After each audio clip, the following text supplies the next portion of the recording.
de Dios desde el momento que se oyó la voz del cielo que dijo: este es mi hijo amado. Esto es lo que ellos creen. Muchas teorías, muchas herejías, por decirlo así. Pero que dejó de ser hijo de Dios hasta que dijo en la cruz del Calvario: consumado es. Hasta aquí llegué, ya hice mi trabajo. Entonces ya dejó de ser hijo de Dios. Cosa que la Biblia lo refuta completamente. Porque en Romanos capítulo 1 hemos leído de que Cristo vino a ser hijo de Dios por la resurrección de entre los muertos. De una forma tan especial que su cuerpo humano fue transfigurado, fue transformado, glorificado. De tal manera que ese cuerpo ya no es el mismo cuerpo que tenía aquí en la tierra. Es un cuerpo ya con la deidad de Dios. Por lo tanto, no hubo separación del cuerpo de Jesús y del espíritu de Él como Dios, sino que se hizo visible a través de ese cuerpo, pero de una forma glorificada. Cristo aparece como el sol en todo su resplandor, tal como lo ve allí Juan en el capítulo 1. Puede aparecerse en diferentes formas porque Él tiene ese cuerpo. En el Antiguo Testamento se aparecía visiblemente y tomaba forma humana y hasta comía, lo tocaban, platicaban con Él y luego se desaparecía.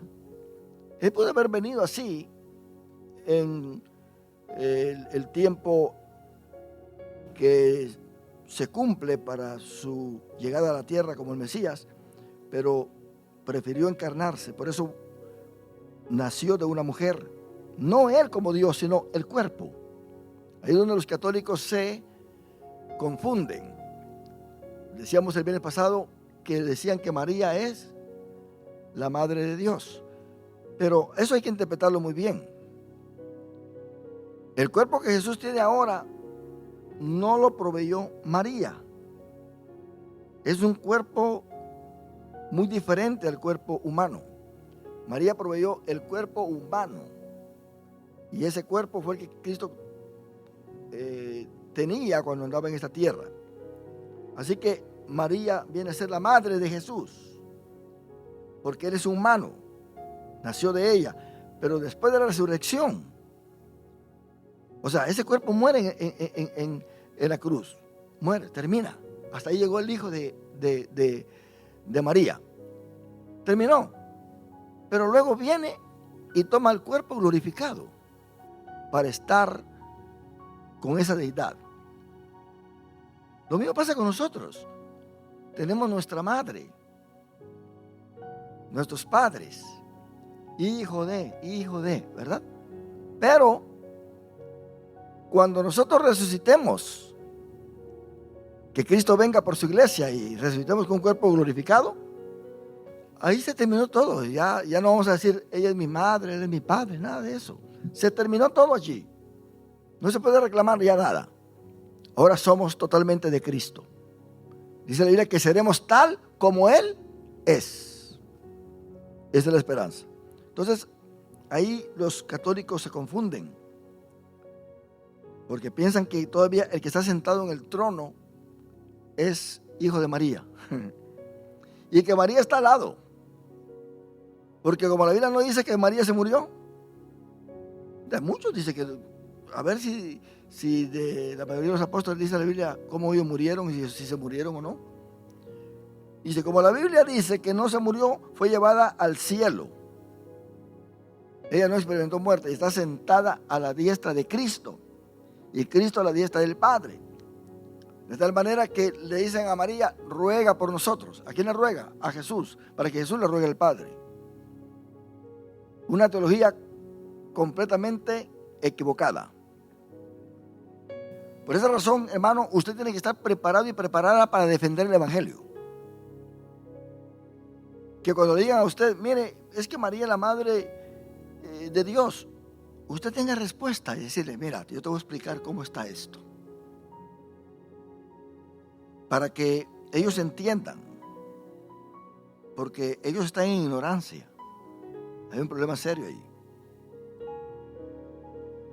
Entonces, hermano, la divinidad de Jesucristo está explícitamente aclarada allí en Colosenses capítulo 2, versículo 9. Completamente aclarada en Colosenses capítulo 2, versículo 9. Donde dice: porque en Él, en Cristo, habita corporalmente toda la plenitud de la deidad. ¿Se da cuenta?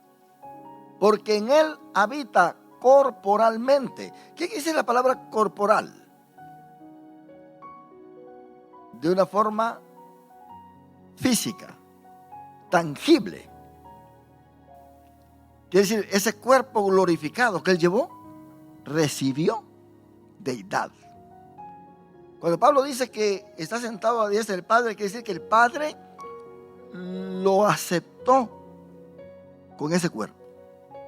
Cristo regresó no igual a como llegó a la tierra. Porque no te ven lo que dice Filipenses capítulo 2, versículo 6. El cual, siendo en forma de Dios. Ahora, yo les hago una pregunta a ustedes. ¿Cómo es Dios? ¿Cómo es Dios? Dice que Jesús, antes de encarnarse, estaba o era en forma de Dios. ¿Cómo es Dios? ¿Qué dijo Jesús a la samaritana? ¿Dios qué? Es espíritu. Estaba en esa forma. Así estaba Jesús antes. Dios es espíritu. ¿Verdad que sí? Entonces, luego dice que estando en forma de Dios, no estimó el ser igual a Dios. ¿Por qué? Porque era espíritu.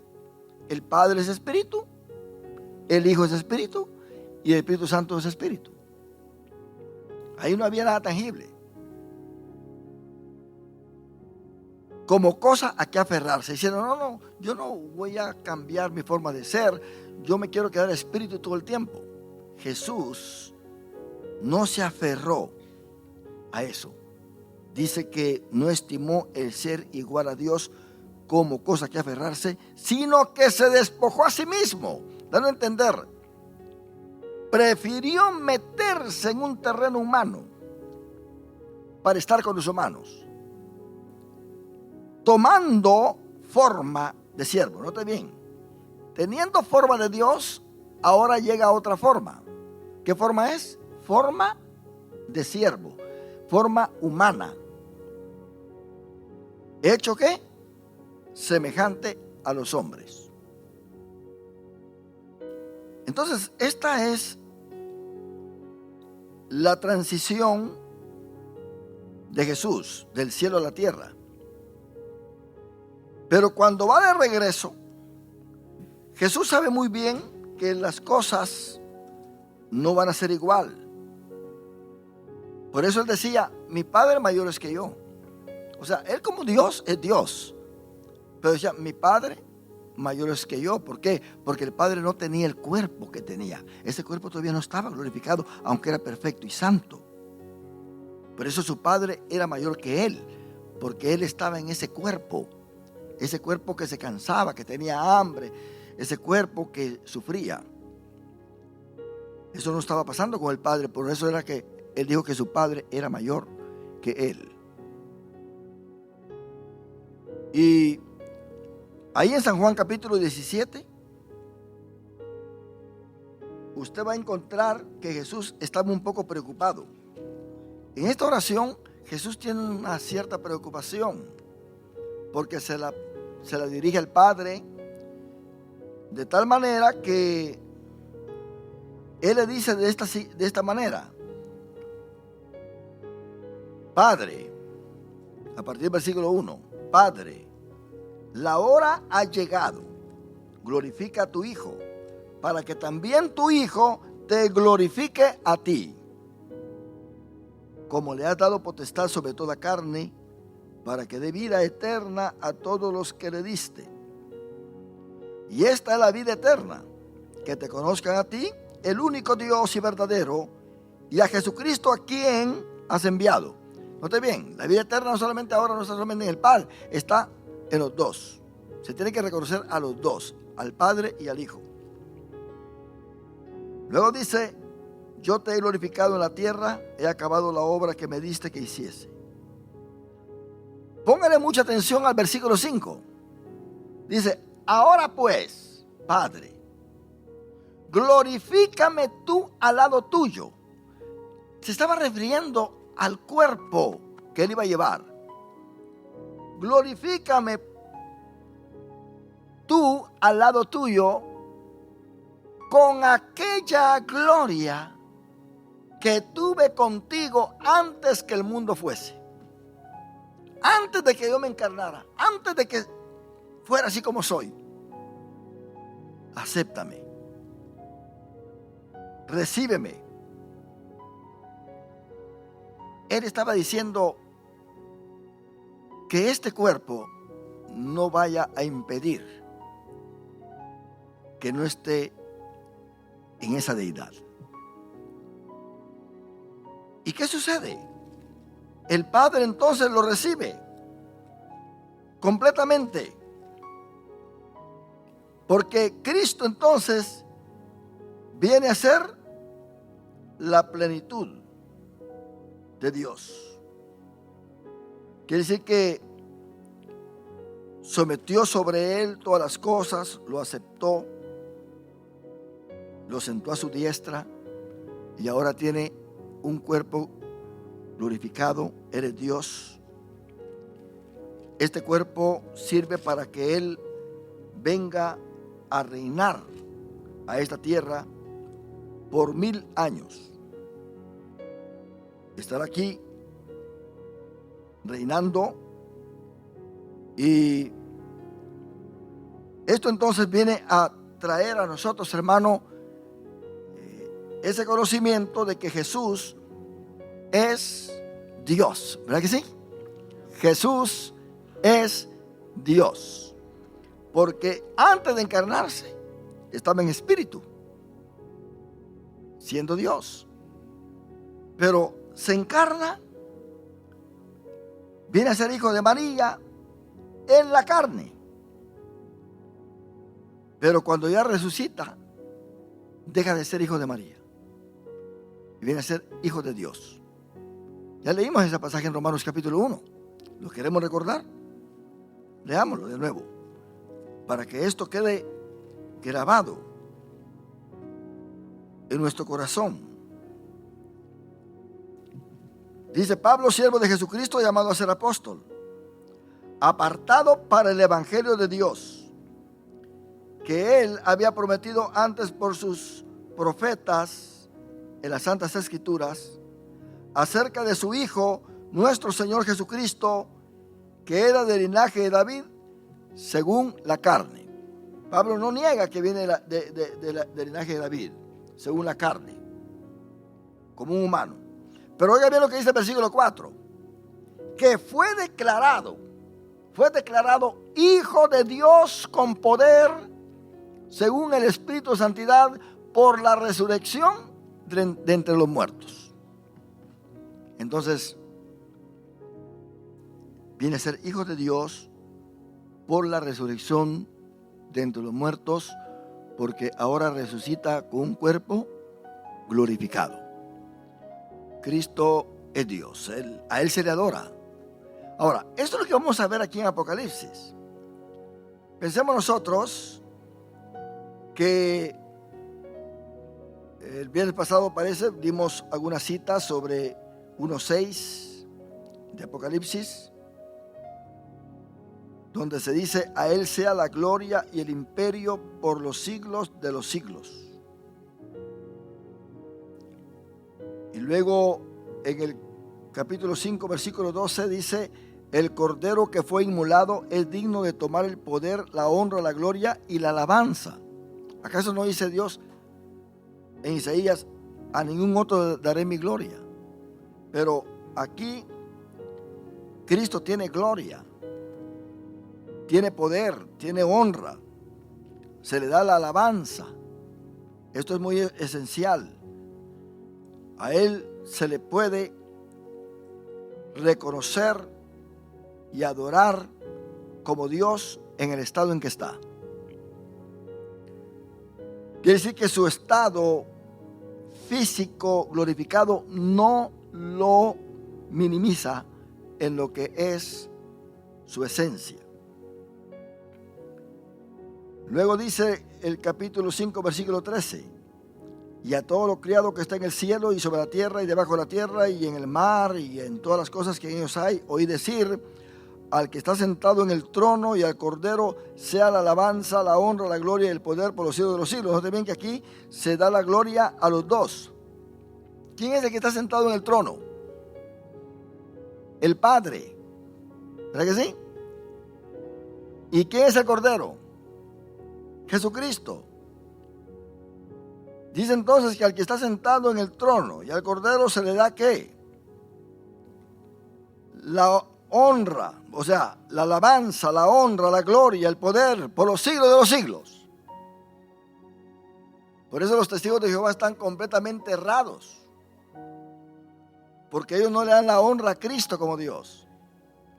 Los musulmanes tampoco no le dan la honra, los mormones. Pero nosotros, hermanos, sí reconocemos y le damos la gloria a Cristo, porque la misma Biblia revela que a Cristo se le da la honra, la gloria, la alabanza, el poder por los siglos de los siglos. Eso es lo que la Biblia dice, no es lo que el librito de los mormones o la Biblia que modificaron los testigos de Jehová, ¿verdad? O el Corán y todo eso. No. Es lo que la Biblia dice, porque la Biblia es inspirada por el Espíritu Santo. Todo lo demás aparecieron después, queriendo subestimar la Biblia. Noten bien lo que dice el capítulo 17, versículo 14. Pelearán contra el Cordero y el Cordero los vencerá, porque Él es el Señor de señores y Rey de reyes, y los que están con Él son llamados, elegidos y fieles. ¿Quién más va a ser Señor de señores, si no solamente Dios? ¿Quién más va a ser Rey de reyes, si no solamente Dios? Capítulo 9, versículo 16 dice: y en su vestidura y en su muslo tiene escrito este nombre: Rey de reyes y Señor de señores. Así que a Dios se le da gloria, se le da honra, poder y alabanza. Ante Dios uno tiene que doblar sus rodillas. A Dios se le teme, se le venera. Es un Dios que da leyes. Cristo es todo eso. Cristo, dice la Biblia, que ante Él se va a doblar toda rodilla. Entonces, qué bueno que nosotros ya lo estamos haciendo, ¿verdad que sí? ¿Por qué? Porque somos de Él. Sí, estamos adorando. Entonces, los tres primeros textos que aparecen en el cuadro, mi hermano, hablan de gloria, honra, poder y alabanza.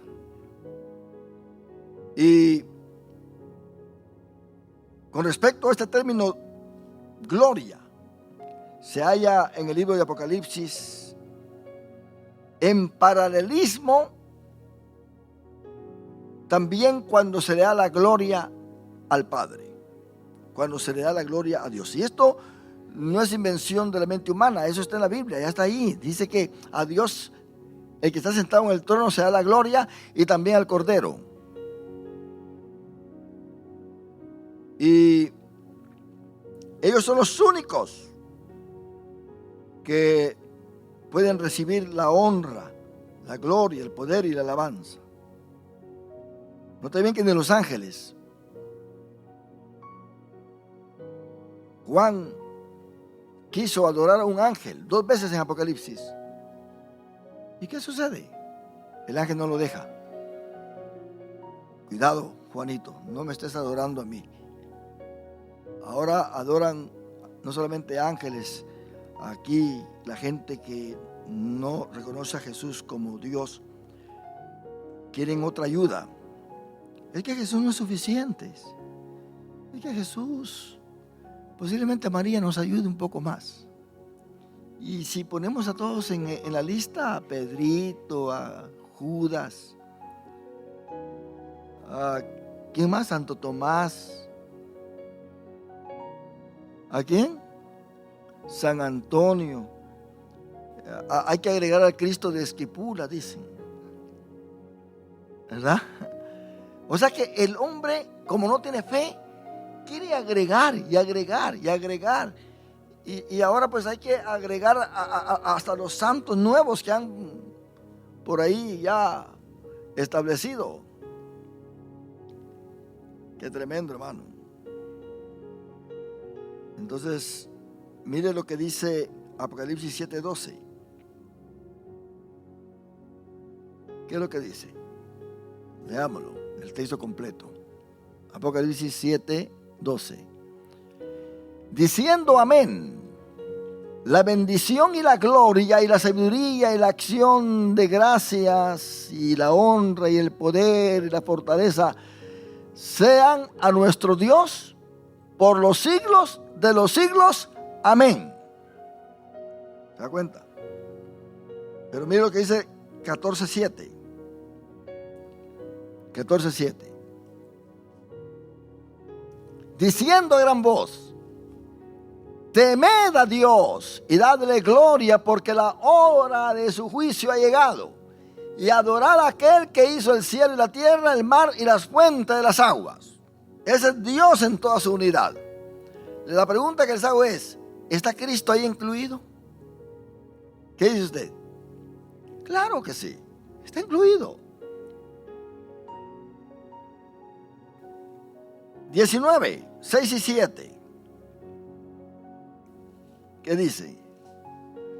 Apocalipsis 19, 6 y 7. Yo oí como la voz de una gran multitud, como el estruendo de muchas aguas y como la voz de grandes truenos que decía: aleluya, porque el Señor nuestro Dios Todopoderoso reina. Y yo hago una pregunta: ¿quién es el Rey de Reyes y Señor de Señores en Apocalipsis? Cristo Jesús. ¿Se da cuenta? Así que no hay que agarrar un texto aislado y decir: mira, aquí no menciona a Jesús. No, hay que agarrar textos paralelos. Porque si los primeros dos se refieren completamente a Dios, el tercero que estamos viendo se refiere a uno que reina, a uno que es todopoderoso, a uno que se dice de él Rey de Reyes y Señor de Señores. Entonces, hermano, aquí hay una igualdad con el Padre. En la condición o en respecto a recibir la gloria entre Dios, el Padre y Cristo, porque ellos tienen esa divinidad. Cristo es divino, si es divino es Dios. ¿Y qué dice Juan 5:23? Con respecto a la honra que Dios tiene que recibir. Por eso a mí me gusta mucho Apocalipsis, porque Apocalipsis algunos lo leen y para darse cuenta todos los estragos que van a haber en la tierra. Van a haber estragos, se van a levantar los demonios ahí en forma de langostas, se van a quemar la tercera parte de los árboles, la tercera parte de hombres van a morir y que esto y lo otro. Pero Apocalipsis no solamente está dando esa información. Apocalipsis nos está enseñando a nosotros quién es Cristo Jesús, Señor nuestro. ¿Quién es? ¿Qué dice entonces Juan 5:23? Para que todos honren ¿a quién? Al Hijo. ¿Cómo? Honran al Padre. ¿Se está enojando el Padre? No se está enojando el Padre, porque el Padre y yo, dijo Cristo, uno somos. Para que todos honren al Hijo como honran al Padre. El que no honra al Hijo, ¿qué pasa? No honra al Padre. No lo honra. Entonces, ¿vamos a estar separados de Cristo? Mire lo que dice Romanos capítulo 9. Y esto con respecto a Israel. Versículo 1, verdad digo en Cristo, no miento, y mi conciencia me da testimonio en el Espíritu Santo, que tengo gran tristeza y continuo dolor en mi corazón, porque deseara yo mismo ser anatema. Se explica en la siguiente frase, separado de Cristo, es lo que quiere decir anatema. Por amor a mis hermanos, los que son mis parientes, según la carne, que son israelitas. ¿Se da cuenta? Son israelitas. Pablo dice, los israelitas se quieren quedar con la ley y se quieren quedar con el Padre solamente, pero están ignorando que el Hijo salió del Padre. Cuando dice salió del Padre es porque es espíritu y sale, se extiende hacia la tierra. Es una extensión que viene hacia la tierra. Como pensemos en el sol. El sol está en la tierra, ¿en qué forma? Calor y ¿qué más? Y la luz. Está el sol acá. Y si viene para acá, bueno, hay veces que yo digo que la tierra cabe 1000 veces, no, cabe millones de veces. En el sol es tan grandísimo. Pero nosotros tenemos que entender, hermano, que salió. Entonces los israelitas dicen, no adoramos a ese Jesús, porque ese Jesús no es Dios. Adoramos a Dios, porque Dios es uno. El Shema, que Dios es uno. ¿Se da cuenta? Pero aún ahí, en ese texto del Shema, están los tres. Y hay que escuchar a Dios, al Dios nuestro y a Dios, dice otra vez. Hay que oírlo a Él. Entonces, usted pues ha leído ese texto, ¿verdad? ¿Dónde está? El capítulo 6 de Deuteronomio. Shema Israel, ¿verdad? Adonai, primera mención. ¿Verdad que sí? Adonai Alejenu o Alejenu, nuestro Dios. Adonai Ejad. Quiere decir, ahí están 3 veces mencionado Dios en su Trinidad. Luego dice, uno es. Uno. Ejad, uno es. Entonces ellos dicen, no, Jesús no es Dios porque el Padre es uno. A nosotros nos condenan aquellos que no creen en la Trinidad. Usted ve en Facebook y ve en muchos hablando en contra de la Trinidad. No, que esos trinatarios, que la palabra Trinidad no está en la Biblia. Ok, no está en la Biblia. Pero sí aparecen los tres. Y hay que identificarlo de alguna manera. De alguna manera. Imagine usted que con la tecnología han venido nuevas palabras. Todos aquellos que se meten en computación, en sistemas de computación, aprenden nuevas palabras tecnológicas que no se sabían antes. Es la nueva generación que viene. Esas palabras ni siquiera se pensaban en esas palabras.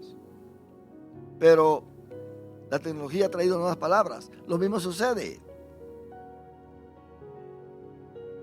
con Dios también, porque es una revelación progresiva de las que le hablé el viernes pasado, que aún ni Abraham conoció a Dios como Jehová. Se lo dijo a Moisés en el capítulo 6 de Éxodo. Se lo dijo a Moisés.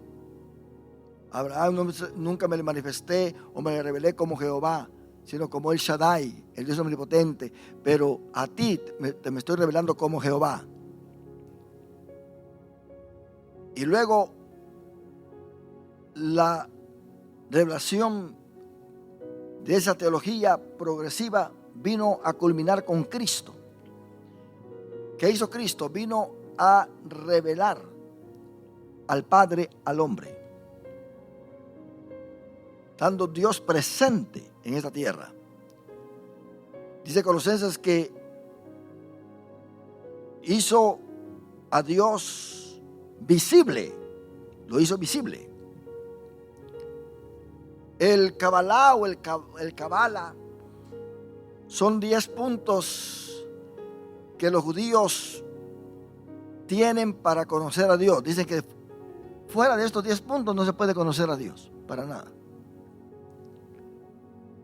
Y ahí vemos que tenemos la sabiduría, el entendimiento, la inteligencia. Lo dividen de 3 en 3, porque de último está el reino. Dice que a Dios lo conocemos por esas partes, en su revelación. Y hay muchos que están estudiando el Kabbalah o el Kabbalah, lo están estudiando. El Kabbalah viene de un verbo en hebreo que es lekabel. Lekabel quiere decir obtener. Entonces, ahí nosotros vemos que están los primeros 3 sefirot, o sea, manifestaciones, porque ellos dicen que a Dios se le conoce a través de las únicas 10 manifestaciones. Por eso se ha dado a conocer al ser humano: sabiduría, entendimiento e inteligencia. Y luego ellos dicen, pero ahora Dios trata con lo criado. Y tenemos allí entonces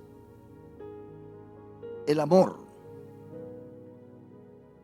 Tenemos la disciplina y tenemos la belleza. Ese es el otro grupo de 3. Porque dice Dios, para crear belleza en su creación, en el ser humano, tiene que manifestar su amor, pero también su disciplina. Y la combinación de ambas trae belleza. ¿Se da cuenta? Pero luego viene el fundamento, el honor y la gloria, el otro grupo de 3. Eso es para que el mundo vea que Dios es un Dios de orden. Es un Dios a quien se le debe de adorar. Cuando ya hay belleza por medio del amor y la disciplina de Dios, entonces la persona se convierte en un adorador de Dios. Si Dios no trata con cada uno de nosotros, puliéndonos con la disciplina, formándonos a puros cantazos, como dicen por ahí, y no mostrar su amor, entonces no se puede producir belleza en nosotros. Y la belleza que Dios produce es la belleza espiritual.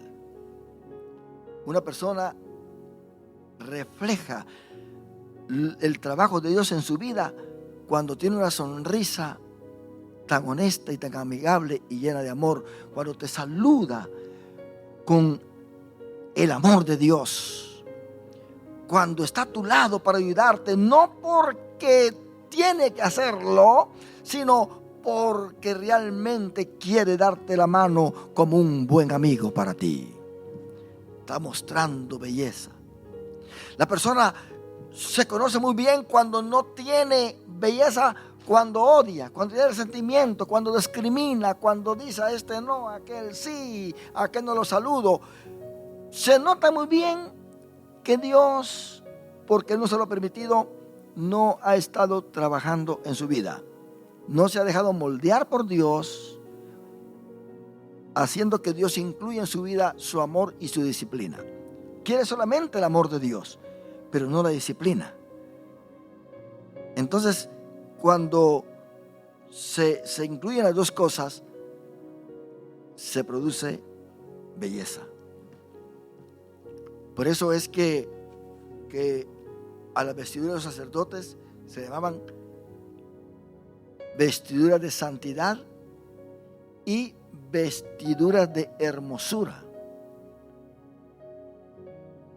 ¿Por qué? Porque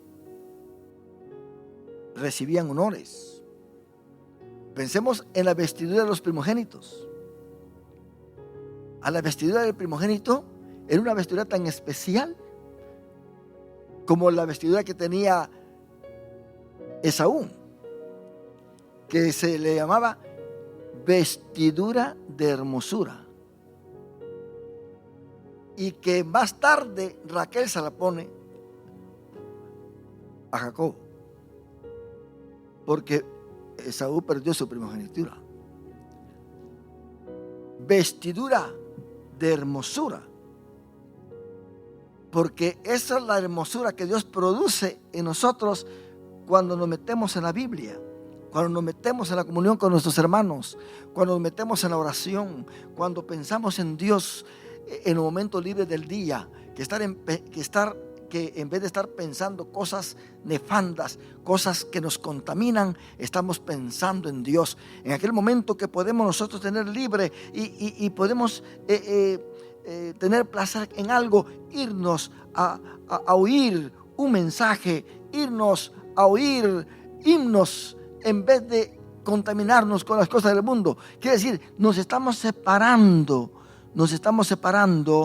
y para separarse hay que sufrir, porque la carne quiere oír las canciones de Vicente Fernández. La carne quiere oír las canciones que cantan ahí el mundo. Entonces Dios nos disciplina. Dios nos está dando cantazos para formarnos. Y aunque la carne quiera, uno mejor se va con Dios, porque Dios nos está infundiendo dos cosas: amor y disciplina. ¿Qué va a pasar después de todo esto? Cuando entremos en ese mundo disciplinado en nuestra vida espiritual, vamos a alcanzar belleza.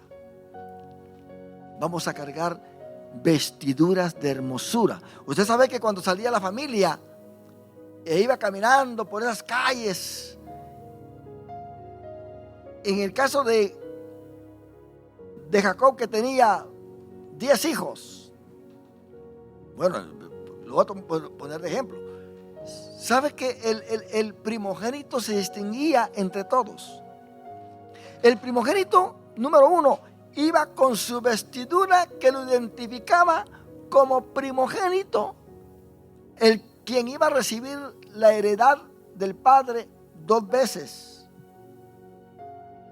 duplicado. No sus hermanos, que solamente va a ser una vez la parte al dividirse, pero el primogénito lo agarra duplicado 2 veces. Iba con su vestidura de hermosura y nunca se le permitía ir atrás del grupo. Tenía que ir enfrente del grupo. Entonces era ese privilegio tan grande. Por eso dice Deuteronomios capítulo 28: serás cabeza y no cola. Tú vas a ser bendecido, bendecida.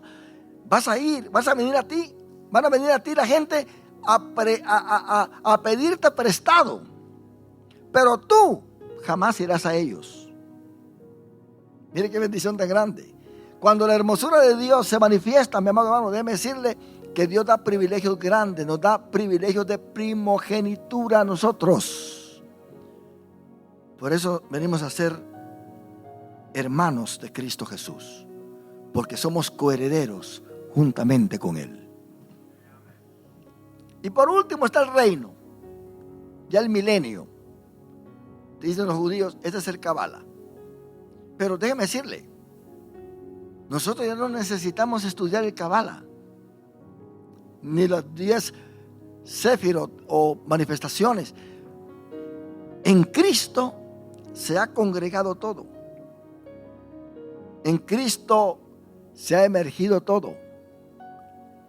Teniendo a Cristo, tenemos la sabiduría de Dios, tenemos el entendimiento de Dios, tenemos la inteligencia divina, espiritual, tenemos el amor, tenemos la doctrina, tenemos la belleza,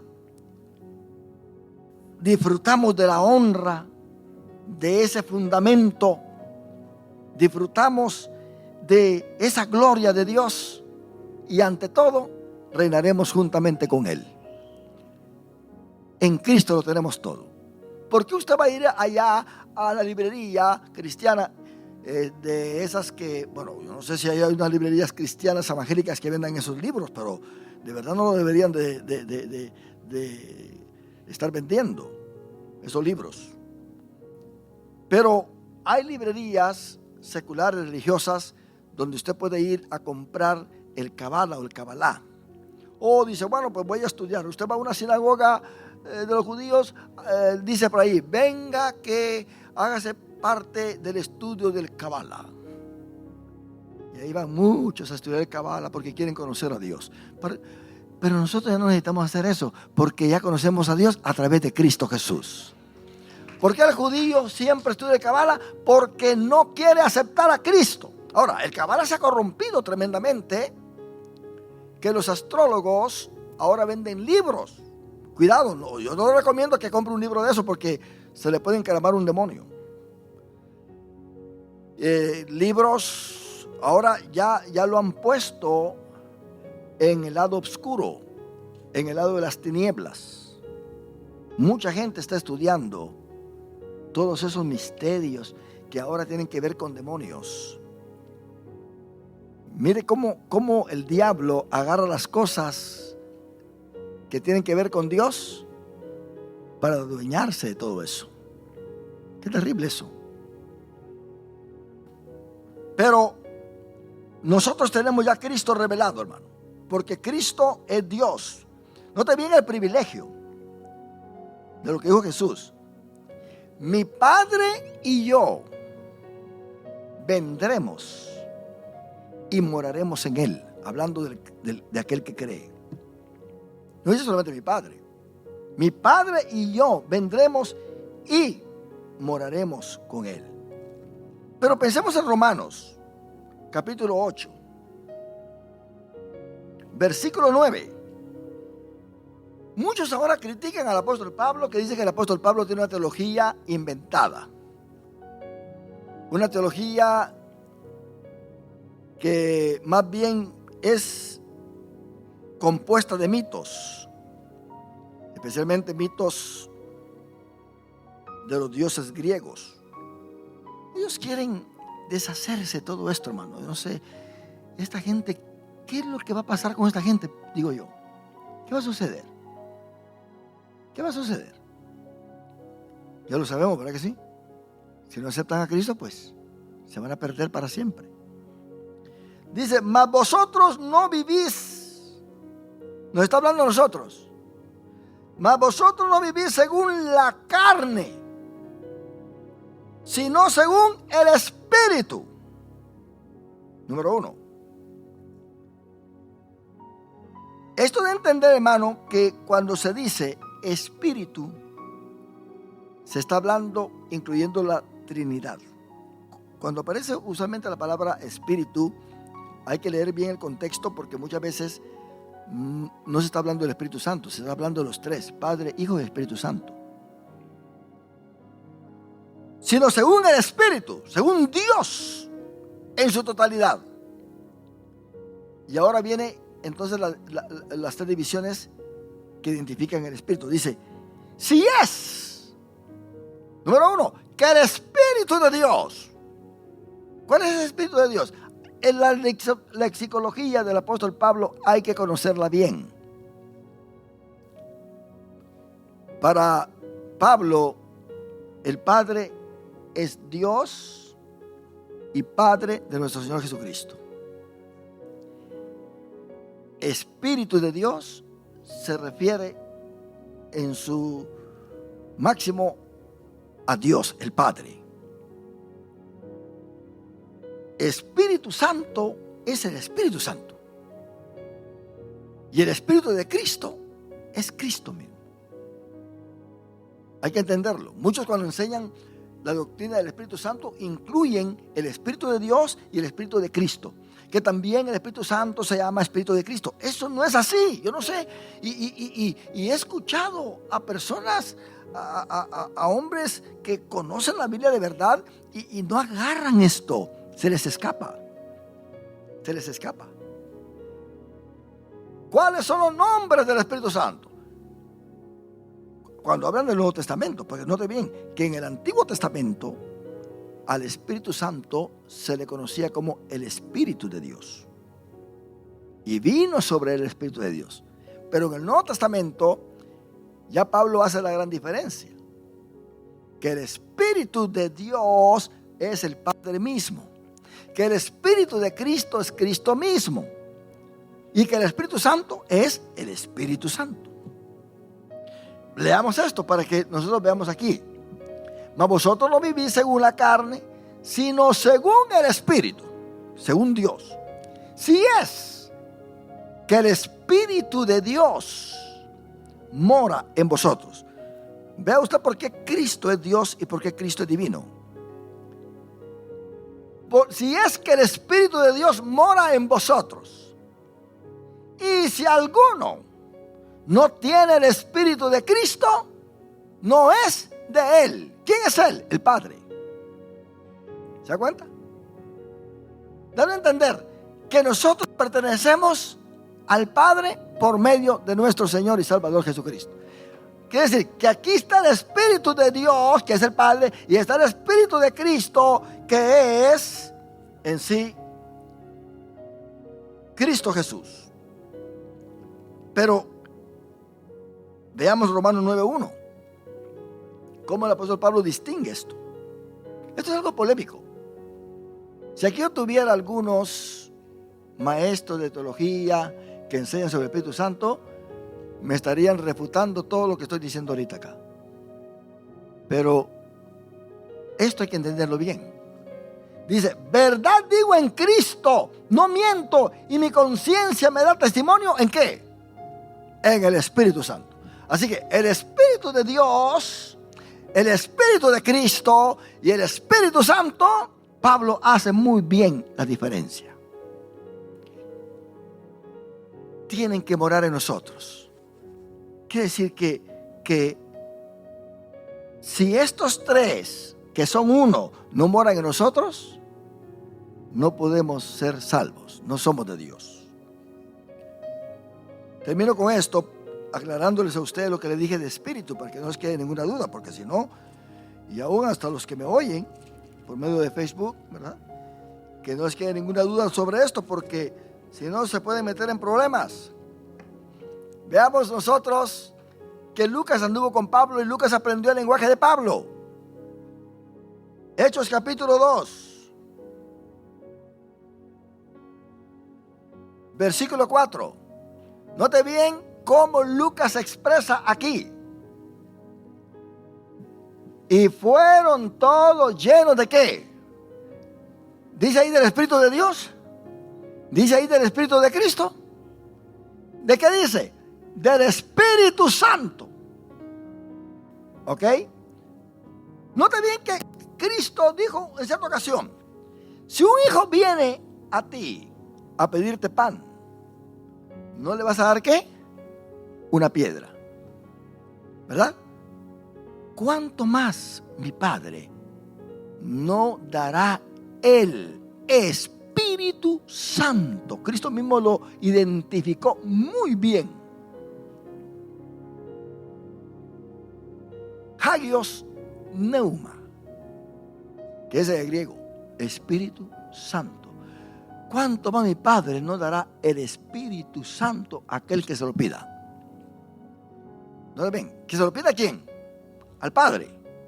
¿En el nombre de quién? De Cristo. ¿Para que dé qué? El Espíritu Santo. ¿Es Dios trino, sí o no?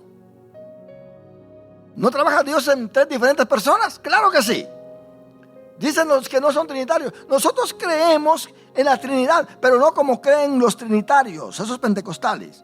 Nosotros creemos que Dios es Padre, Hijo y Espíritu Santo, pero en sus tres manifestaciones. A veces se presenta como Padre, a veces se presenta como Hijo y a veces se presenta como Espíritu Santo. Pero eso no trabaja de esa manera. El Padre, el Hijo y el Espíritu Santo son tres diferentes personas en esa divinidad, pero son uno en esencia. Pero dice, y fueron todos llenos del Espíritu Santo y comenzaron a hablar en otras lenguas, según el Espíritu les daba que hablasen. ¿Qué entiende usted con este texto? Dije que cuando se menciona Espíritu solamente se incluye al Dios propio en su totalidad. En su totalidad. Dando a entender de que Dios es que les daba a ellos estas lenguas. Aquí estaba envuelto el Padre, el Hijo y el Espíritu Santo. Cuando el Espíritu Santo viene, te llena a ti. Déjame decirte que el Padre y el Hijo están involucrados. El Padre está presente, el Hijo está presente y el Espíritu Santo está presente. Y la manifestación de esos tres, entonces, aparece a través de tu cuerpo, porque tu cuerpo lo manifiesta. Entonces, ¿será Jesús Dios? ¿Cristo Dios? No hay duda alguna de que Cristo es Dios, Él es divino. Él recibe honra, Él recibe gloria, Él recibe alabanza, Él es uno con el Padre, Él tiene acceso a esa deidad con ese cuerpo glorificado y en su cuerpo mora la deidad. Él es Dios. Usted nunca va a caer en esa trampa de que Jesús no es Dios. Nunca va a caer en esa trampa de que no hay Padre, Hijo y Espíritu Santo. Porque aún nosotros somos tripartitos. Cuando yo digo, voy a llenar mi barriga. Bueno, se lo digo más respetuosamente. Yo voy a llenar mi estómago. ¿De qué estoy hablando? ¿De quién estoy hablando? ¿Estoy hablando de mí mismo o estoy hablando solamente de mi cuerpo? De mí mismo. Estoy mencionando mi cuerpo solamente. No estoy mencionando mi espíritu, ni mi alma, pero estoy mencionando solamente mi cuerpo. Estoy hablando de mí mismo. Si yo digo mi alma se goza, mi alma bendice al Señor, ¿estoy hablando de mí mismo o solamente del alma? ¿Estoy incluyendo el cuerpo y estoy incluyendo el espíritu también? Claro que sí. Y si espíritu, entonces estoy hablando también de mí mismo. Por eso dice el apóstol Pablo que nosotros tenemos que santificar nuestro cuerpo y pedir al Señor que santifique y que nos guarde en espíritu, alma y cuerpo. Aún cuando una persona se muere y le encuentran por ahí herida y dice, una persona, o digamos que la encuentran herida, ¿no? Fue encontrada herida. Pero cuando la encuentran muerta, ¿cómo dicen? Un cadáver fue encontrado. ¿Por qué? Porque no está el espíritu ahí, pero ¿deja de ser la misma persona? No, no pierde su identidad. Para nada. Son cositas que Apocalipsis nos va a ir enseñando y cómo Apocalipsis se liga a otros pasajes de la Biblia. Para que usted y yo estemos preparados, para que el enemigo no venga a engañarnos y a ayudar a otros y decirle, ¿sabes qué? Jesús es Dios.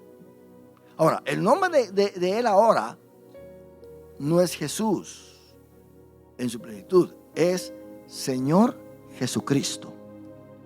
¿Se da cuenta? Cuando Pablo menciona a Jesús solamente es para dar a entender a aquellos que el humano, que el que anduvo en la tierra, ahora está glorificado. Que aquel que anduvo, que lo crucificaron, que lo torturaron, ahora en el nombre de Él, de ese hombre, se doblará toda rodilla ante el Dios Todopoderoso. ¿Cuántos decimos un aleluya, mis hermanos? Damos gracias, Señor, por este estudio de hoy.